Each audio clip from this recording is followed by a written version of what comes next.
Hey guys, how we doing?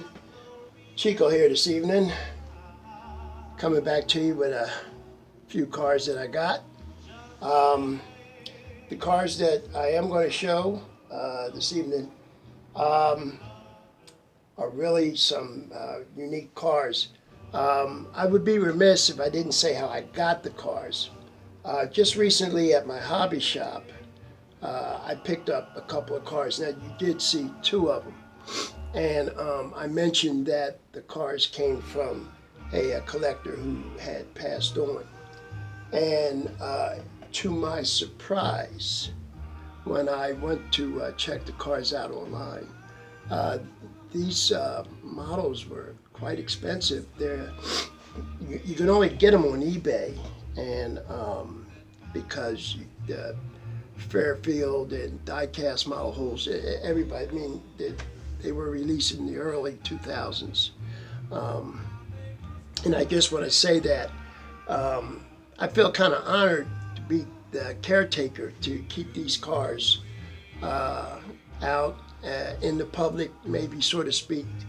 I believe these cars were boxed most of the time. You know how I feel about boxes of cars. I mean, the beauty of diecast collecting cars is just that you can't let them live in a box.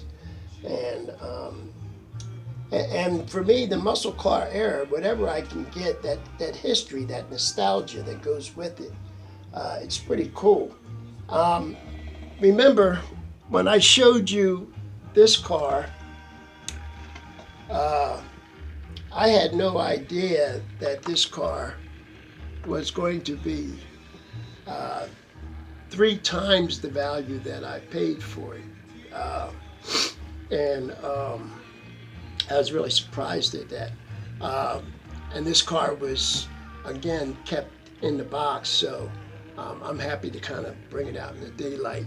The story, though, there's a story that goes with this. Not only the one that I gave you the other day, but there's a story that goes with this. But I know you guys are saying, "Oh, he's sitting there talking again," so I'm going to get this.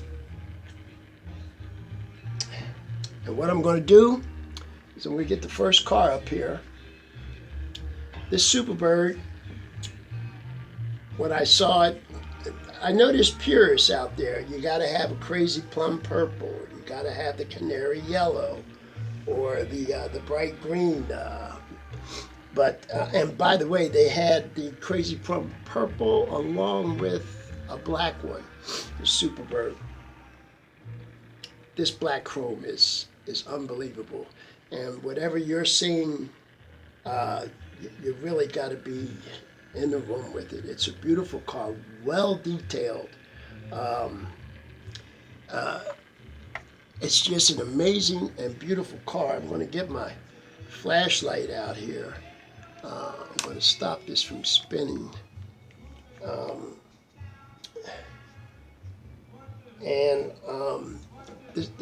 The car is amazing. We've got that. Let me bring it around this way here. So we've got that. You've got that big 44 Magnum pistol grip in there.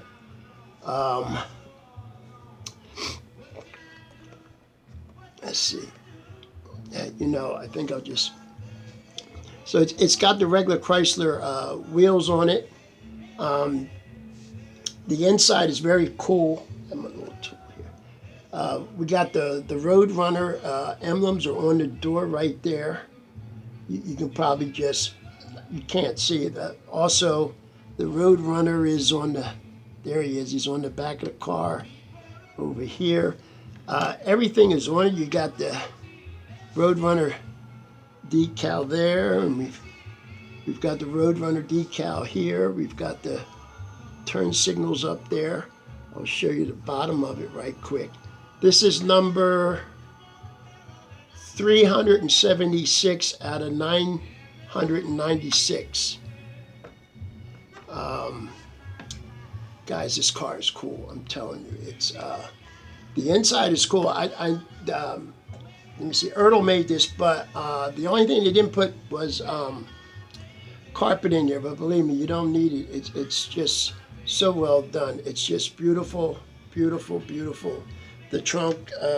Yeah, it's got the spare in there for you. You can just about see it there, right? Give you the back of the car.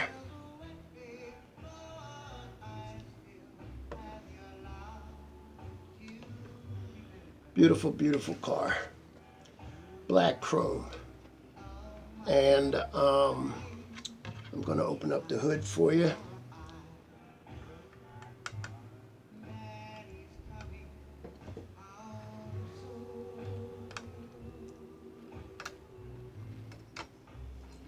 Okay, we got that 426 Hemi, which is wired up in there.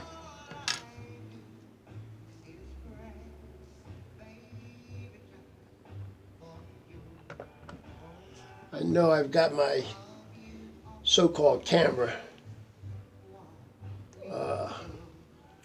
a little close, but I think you guys can see it. She's really, really, really gorgeous. You know, I love Mopars, and I guess you gathered that because I'm still collecting them. And I didn't know I was going to get on such a mission with Mopars. But the one thing I didn't know was that these cars were so fast. NASCAR finally banned them. But they made 1,920 Superbirds. And they made about 500 of the Daytonas or the Chargers. And they had to make that just that amount for the dealerships they had across the country in order to run it. And with the 426 Hemi. So I would say back then, if you bought this and was driving it on the street,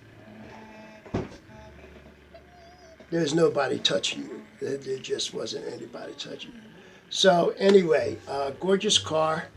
I don't know what else I can say. I'm sure you can see. I tried to get the best lighting. I got a little light over here on the side. So contrast seems a little weird. I'm sorry about that. But anyway, yeah, she's cool. And black chrome. And like I said, I got this for a phenomenal price. Now this one, still, you can only get this on eBay now, and they're somewhat reasonable. I don't want to say what's reasonable or not reasonable. That's up to the individual, but I didn't think the price for this one was too bad. But the Chrysler Dart, wow, that's up there. And this is all from one collection. So the Dart, the Chrome Roadrunner, and I happen to have these cars here. The Corvette with that gorgeous blue interior came from this guy's collection also.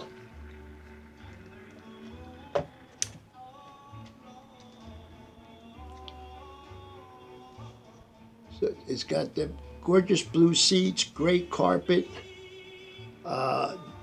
and the I don't know how well I showed that motor the last time, but this motor is just really detailed so well. I'd like to really get up there. And when I first saw this, the dash, see if I can, I don't know if I can get, the dash is black outline where the gauges go, and just gives a super look to the car with everything else going on with it. And from the same collection. Now the next car that I want to show you is one that I have been searching for a while, keep missing them, haven't seen them on sale anywhere with anybody. As everybody knows, this is the only version of this car I ever had. I have a few 124 and 125th scale cars that when I actually really wanted to get started die cast collecting, I was going down to the flea markets all around the area, and the guys would sell cars, but this was all I could get, and I wasn't really hadn't really moved into that 118 category yet. I was just trying to collect, and I've got quite a few this size. And this car is very old. I've had it for quite some time. This Ford Thunderbolt. And all I can say is I was hoping someday to get one. Well, my dream came true. By the way, I think I paid $10 for this. When I was looking this up, this car is $40 now. I paid $10 brand new for it. Guys, this car right here is the cat's meow. I'm just going to let it go around for a minute.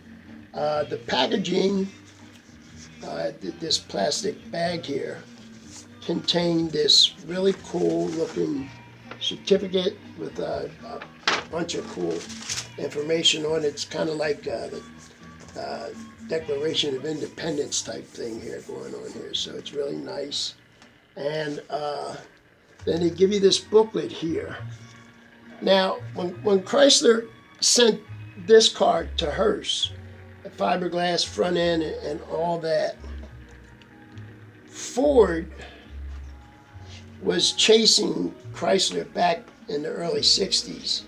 And when they built this 64 Thunderbolt here, they did the same thing, but Ford did it themselves.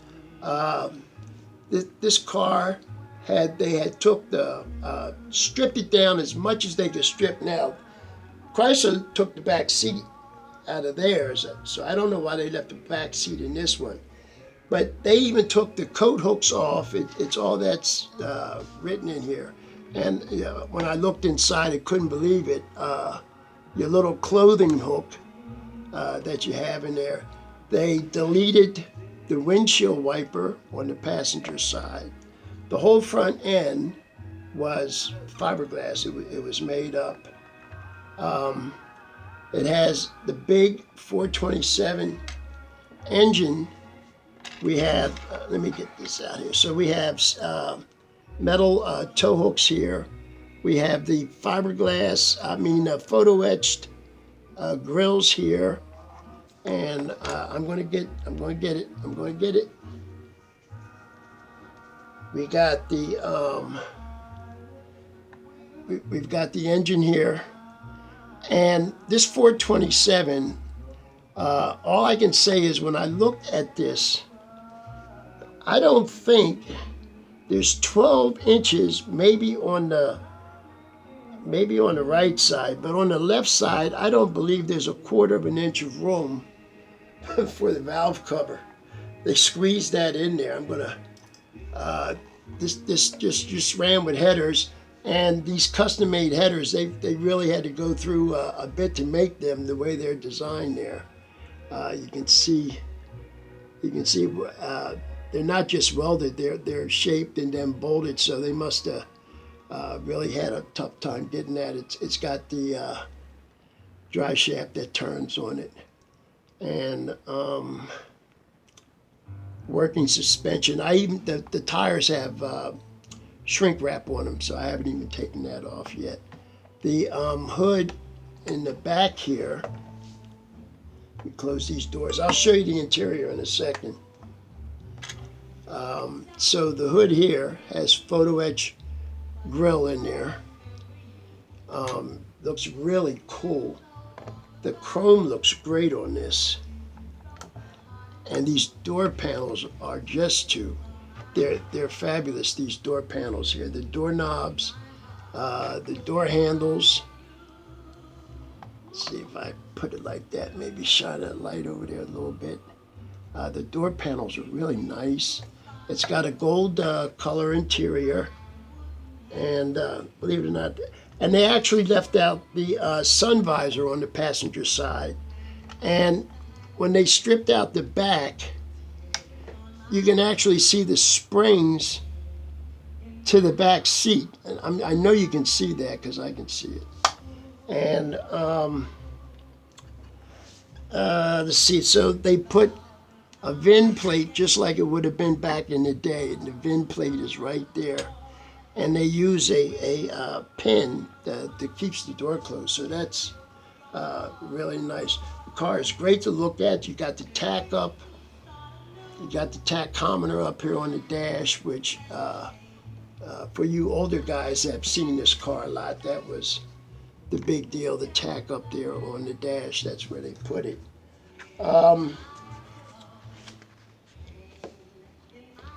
When it came time to buy this car,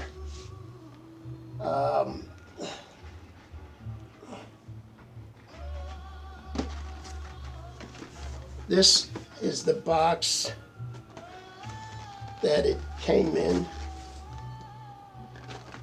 and this is everything in there. It was when I saw that I just knew I really wanted to. It's by Precision, by the way. And during 1964, the Ford had DST build 100 Thunderbolts, or T-Bolts as they were called for the racing fans. The Thunderbolt cost $5,500 to be built, but only 100 or so were for dealer drag racing enthusiasts who were lucky enough to purchase one, did so for only $3,706.52. With a standard 4-speed transmission for an extra $200, one could opt for a HX automatic transmission, bringing the cost to $3,906.52. Of which 100 units or more vehicles were delivered with automatics, 59, then the 4 speeds were 41 units. So this was a very limited car. And this car was directly in response to Mopar. It even tells you in here, they were chasing Mopar with the big Hemi engine, and they did a damn good job doing it. This car was very powerful on the track, and now I got one. I'm lucky enough to have it. It's a great looking car. Now I wish I had the one that actually had Thunderbolt with all the graphics on it, but this is what was available to me. It's not like I can go to Diecast Autos or Fairfield, like I said. These cars only on eBay, of which most are, I would say, used. But generally speaking, you can get a good model. I bought a couple that I've showed you guys with no problem. So I bought 4 cars from this collection, and I got my T-Bolt, and I've got my chrome. Let me put this over here. I got my chrome Superbird. If I can sneak that back in a little bit. I got my chrome Superbird. I got my Dodge right here, and my Corvette's right here. One thing I forgot to tell you, I don't have a camera to do it. They actually have the keys in the ignition. The key is actually turned on with a trunk key dangling in there. Really cool. This is a big part of automotive history, and some of it I knew about. I didn't know how extensively, and actually I'm just learning a little bit more about what was going on back then. Although I was a wrench, I was in-house dealer wrench, working on normal cars, and I never really worked for a race team of any particular sort. So just wanted to say, that's why I love the genre so much. And out of these cars, I guess when my time comes, my kids will take care of this collection that's grown to a point now where I'm literally really running out of room. But I appreciate you guys with your comments, and I've always appreciated you guys taking the time to look at my cars. And I'm real happy with the cars I got right now. I got a little doo-wop on, drinking a few beers, kicking it.